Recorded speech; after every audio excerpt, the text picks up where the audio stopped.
Jesse Linhares is stepping into the interview ring. Happy to have him on the On to Something podcast. I'm Bryan Fenley with Fox Sports Radio and a broadcaster for live events. Jesse, of course, director of digital and social at Professional Fighters League. Was just watching this the other day on ESPN. Such a growing product. He is a diehard Boston Celtics fan. We got to make that very clear in this introduction. Emmy award-winning producer, has worked with all the major networks, and we're going to tell his story. His life, his career, his trajectory, his philosophy on the biz. Jesse, I appreciate you doing this, man. And thanks. I know you've been on the road, but I've been dying to have you on. Yeah, thanks, Bryan. Thanks for having me. Yep, we're wrapping up our third straight Friday night in Atlanta as our regular season comes to a close on Friday night. So you have been on the road a lot, and obviously this is a busy time of year for you. And I know when you do interviews, it's sort of the best thing to do is to slowly warm up the guests. But I want to throw you with this hard-hitting question to start. What is the Bristol bar crawl?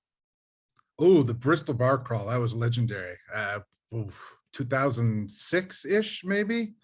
So the early day, or not the early days, but Bristol was kind of like a college extended life, I would say. You know, there's hundreds of 22 to 28-year-old single people all making pennies, all living in central Connecticut. You got to find things that kind of can keep your life happy. So me and a bunch of friends, I want to say it was like a Tuesday afternoon too, decided to just do a Bristol pub crawl where we went to every single local establishment we could find. And as you can imagine, there weren't many patrons in there on a Tuesday afternoon. So we were kind of able to take over the bar. The pub crawl grew throughout the day. More and more folks came. And then every year when it shows up on Facebook, all of us rejoice and laugh about that day.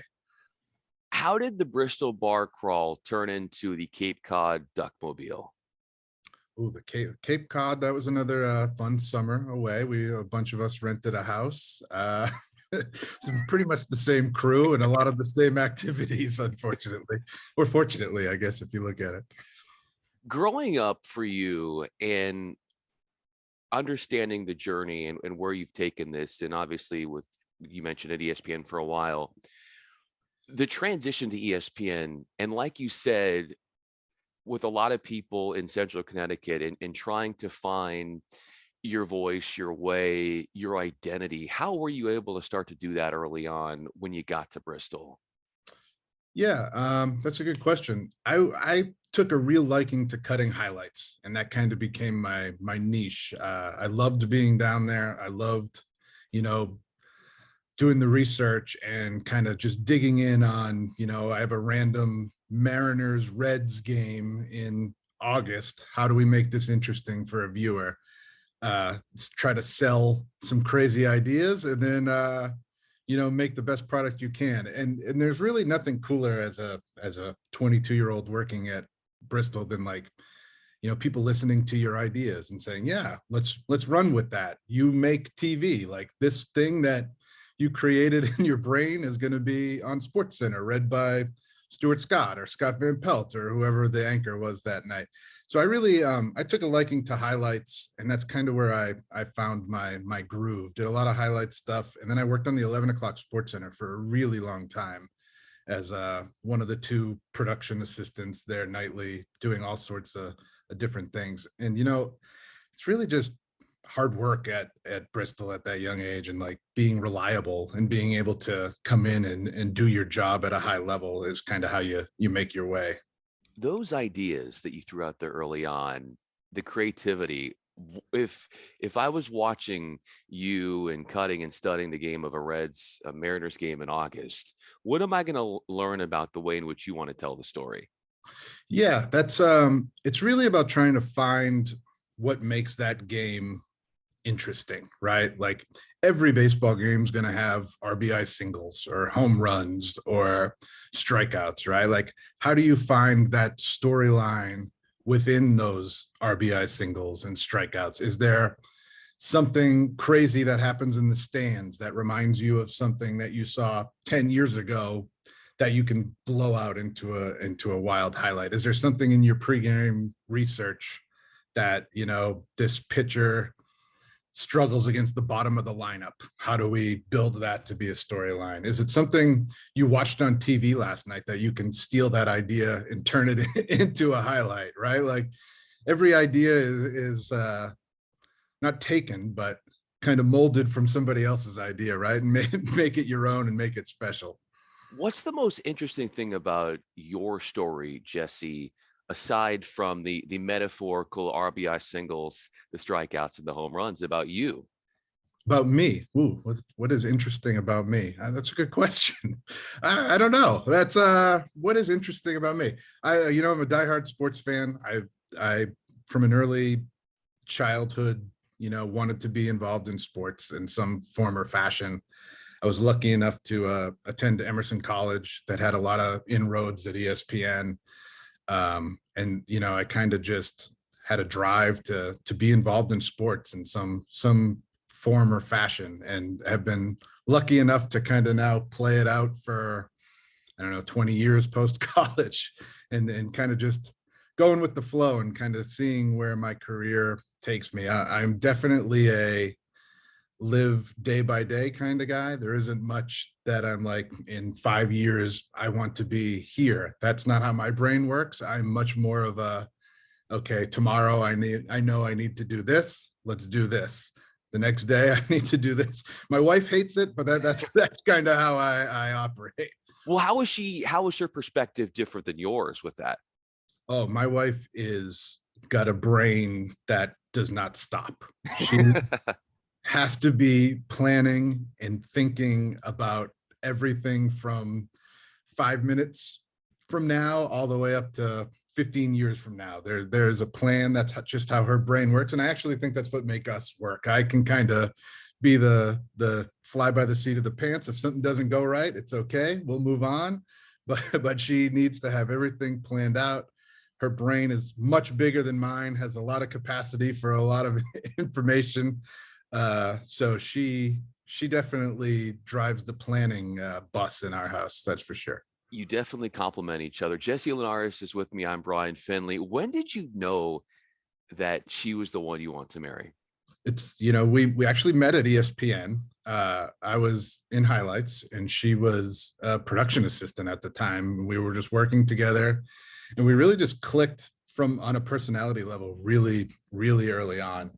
Not just working together, but also kind of just, we had the same interests. We laughed at the same things. We found, the same kind of crappy television or terrible movies interesting. And it really just was a relationship that kind of just grew rather quickly. And it's one of those there are millions of those ESPN stories where people meet inside the hallowed halls of Bristol, Connecticut, and kind of grow from there. How does she show you how proud she is of you, Jesse? She is by far my biggest supporter. Like, always there to, give me advice. She'll have pros and cons list. When I've changed jobs quite a bit, she'll be the one that is, here's what you do well. This is why this job might fit for you. This is why. She is by far my biggest supporter, and keeps me going and is able to give me confidence in decisions that I make, for sure. Let's talk about the pros of what you're working on right now with Professional Fighters League. Obviously, this is such a growing product. It's catching on, the traction. Your role in being a director of digital and social, how are you going to be able to take this to the next level with your team? Yeah, this is a very quickly growing league. I would say we're the second fastest or second biggest MMA league in the world globally. The company has a massive international plan. We're heading over to the UK in August to do our playoffs. The company's growing fast, and the way I kind of view this role is really just a way that is going to help grow the product, right? Like, a lot of people, not a lot, like the majority of people consume their media through either social or digital platforms, right? And it's kind of been our role. Our task is to, how do we tell the stories of the fighters, make people care about the fighters. We have great fighters in the PFL, but not a lot of people may have heard of them. There aren't a ton of household names just because UFC takes up so much of the oxygen in the MMA world, right? So how do we do a better job of talking about the Clay Collards of the world or the Antonio Carlos Juniors of the world? How do we tell those stories digitally and socially and really get a foothold in the MMA community and the MMA fandom? And even really, internationally, how do we help grow this sport as well? How do you find yourself, Jesse, most relating to those athletes, those fighters? It's really about a want and a drive to succeed. And I've dealt with a lot of athletes in my career, and MMA athletes are, this is going to sound crazy, but are by far like the nicest and most down to earth people that you will meet. They are so willing to help, and I think that they kind of understand the mission as well, right? Like, we're here to help them grow as well. Like, the more attention we can bring them on our channels is only going to help them in their next contract negotiation, or help them get a sponsorship with somebody that wants to be in business with Bose. So really, like, the ability to kind of adapt and be available is something that these fighters on, and I've only been here for 3 weeks, but that's like the thing that I've noticed the most, is these fighters are willing to be a part of the company and want it to help succeed as well. And you might not be a fighter physically in Definitely not. No, definitely not. Yes. But how would you, Jesse, look at yourself as a fighter for your dreams? And if you look at this 15 plus year career that you've had in sports media, where have you relied on your resilience and that fighting gene of yours to triumph and persevere? Yeah, like I said, I've been all over the place over the last really just 9 years, I guess, since I left ESPN.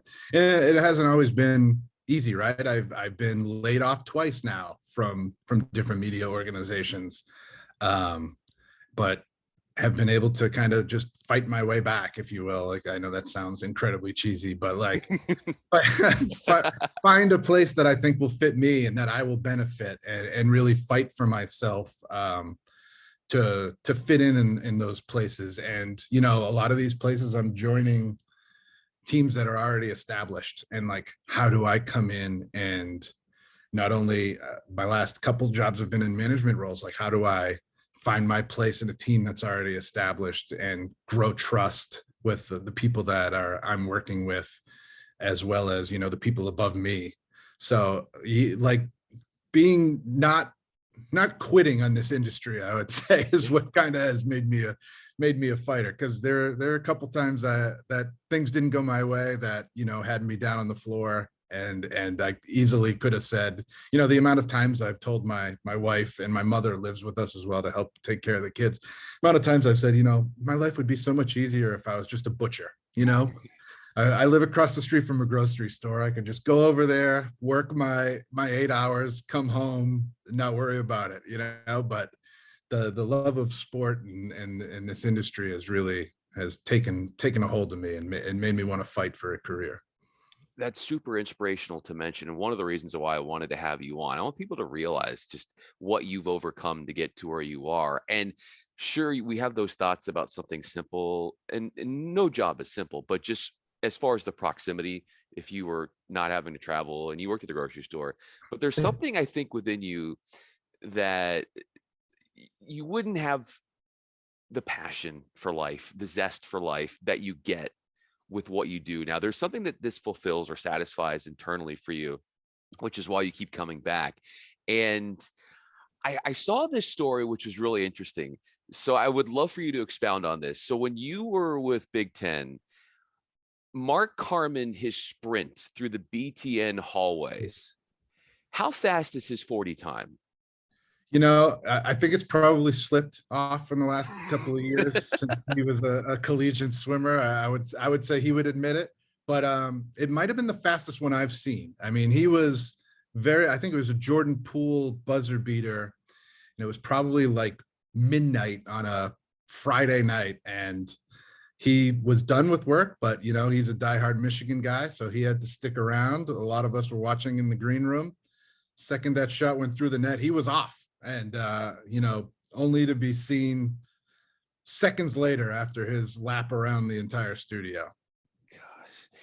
Jesse Linhares is with me, Director of Digital and Social at Professional Fighters League. I'm Bryan Fenley. You said early on in this conversation, Jesse, that your view has always been sort of the sports cliche of taking it one day at a time. You don't want to look too far ahead. Your wife will come in and she'll be the planner. But if you were to step back for a moment and see what you've done in this business for 15 plus years, what hasn't been surprising to you? Ooh, what hasn't been surprising? I think, maybe that's just surprising. I was going to say that I've enjoyed pretty much every day coming to work, just because, you're working on sports, right? Like, you're not doing, I say it all the time, right? Like, you're not doing brain surgery. There are far more important things that are that are going on in life around the world. So, the ability to just kind of be dealing with sports every day, I think that's probably the least surprising thing, right? Like, it is fun. You can find a way to have fun at work. Like, Friday night, I'm going to go watch live fights. One of my favorite things to do in the world, right? Like, it's kind of, I'm always a look on the positive side of things. So, that's kind of the thing that has been the least surprising, I would say, is that it is still sports and you can have fun doing it no matter how stressful it is on you in the moment. You're still just dealing with sports. The idea that you're looking at the positive side at all times, how far do you trace back that mentality, even before you started working, like when you were a child and it was taught to you? Yeah, I was kind of always the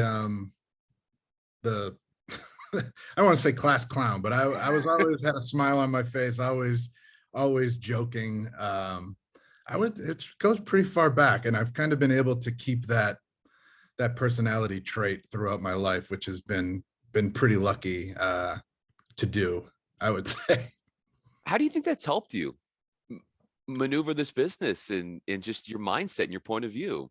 Yeah, I honestly think it's helped me just because I think people enjoy working with me. Like I said, like, I will make sure we find fun. At Fox, I think all of the folks I used to produce the Monday morning shows, whether it was Fox Football Daily or America's pregame show when I was at FS1. And, like, we would all sit in a control room and we would make sure every Monday, everybody went around the room. We would do our highlight of the weekend, our low light of the weekend. It's just finding ways to kind of ease the tension and bring a personal approach to work that I think I like to do. I want to get to know the people that I'm working with on a personal level so I can, have conversations with them about their interests. And so, it's not always about what are we doing next? Hey, did you cut this VO? Or, like, how are we doing on X, Y, or Z? Let's have a conversation first, because I'm generally interested in people. And I'm genuinely interested in your story. And as we wrap up this conversation, Jesse Linhares, I'm Bryan Fenley. For somebody like yourself who has made a living, especially early on in your career, in cutting highlights, we sort of cut the highlights of your life here on this conversation. And the highlight reel, it's going to be really long.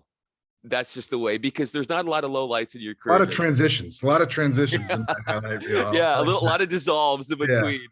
But overall, it's worked out magnificently due to, like you said, your hard work, your positive energy, and just your drive, and then having your wife's backing and the support that she's thrown your way. It's fun to see what you've done and what you will continue to do.